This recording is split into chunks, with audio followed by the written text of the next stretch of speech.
If you're thinking about moving to Bahamas, today we will talk about some pros and cons so you can see if the Bahamas are a good fit for you. Hi, my name is Tijana and I'm a strategy associate here at Nomad Capitalist. We help 7- and 8-figure entrepreneurs go where they're treated best by creating and implementing plans to reduce their tax bills, diversify and protect their assets, become global citizens, and maximize their freedom. There are some advantages and disadvantages to living in the Bahamas, just like any other country in the world. The main difference is that Bahamas are very attractive to many expats, and today we will talk about the main pros and cons that moving to Bahamas brings. The first and main pro are the low taxes. The Bahamas is known as in the world as a tax haven. The government does not collect personal income tax, capital gains tax, corporate tax, or inheritance tax.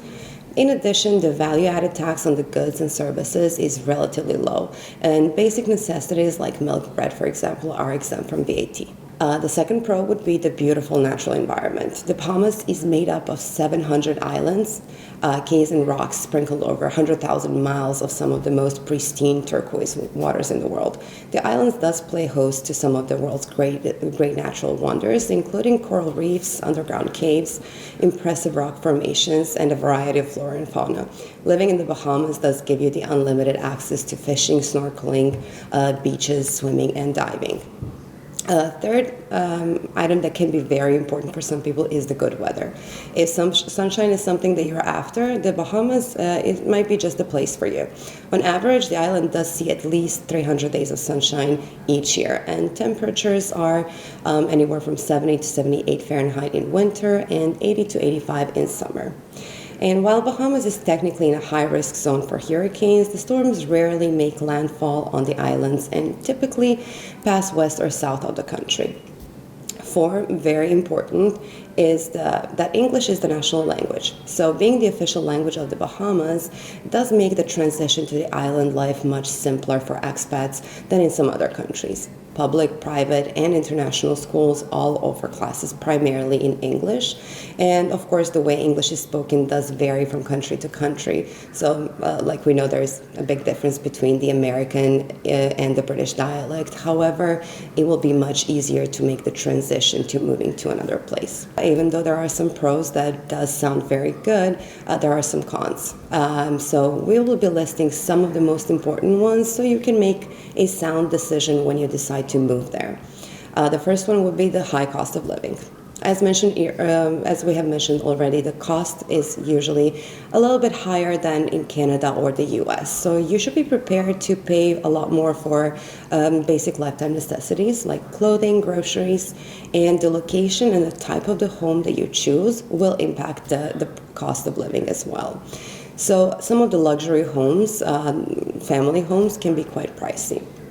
There are so many large beachfront villas in the outer islands, and they can range anywhere from reasonable to extravagant prices. They have a very strict citizenship requirement, and it is quite easy to obtain the residence. Applying for citizenship is difficult. You need to either be the spouse of a Bahamian citizen, you have to be born there after 1973, and born outside of the country to Bahamian parents. You would have to be a legal resident of the country for at least 10 years, residing there for at least the past 6. And the authorities in the Bahamas do not recognize dual citizenship. So should you wish to apply for citizenship, if you fill out any of these requirements, you will need to renounce the citizenship of your home country first. Bahamas is a small country, and if you're considering living there, especially if you're from a larger country like the US or Canada, you should consider what it means to live in a smaller country. The population is less than 400,000, and their debt is quite high. So in part to officials' reluctance to raise taxes, just because this way they are attracting a lot more expats to come into the country. So their economy relies almost entirely on US tourism and their financial activities. So because they have the minimal industry and natural resources, it relies on positive relations on other countries to import most goods as well. So travel between islands can get a little bit challenging and can be really expensive. Travel from Bahamas to any other country involves either a plane or a boat. And the country does boast an impressive 24 airports, making air travel very convenient. But unfortunately, there is no option to go on a road trip to visit friends or family. If you need to travel between the islands for work, leisure, education, or medical reasons, you will be reliant on their ferries.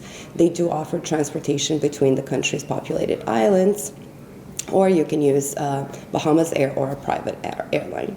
So as you can see, there is quite a few pros and quite a few cons when it comes to moving to Bahamas, and I hope this video is helping you look at things a little bit more clearly from all the different angles.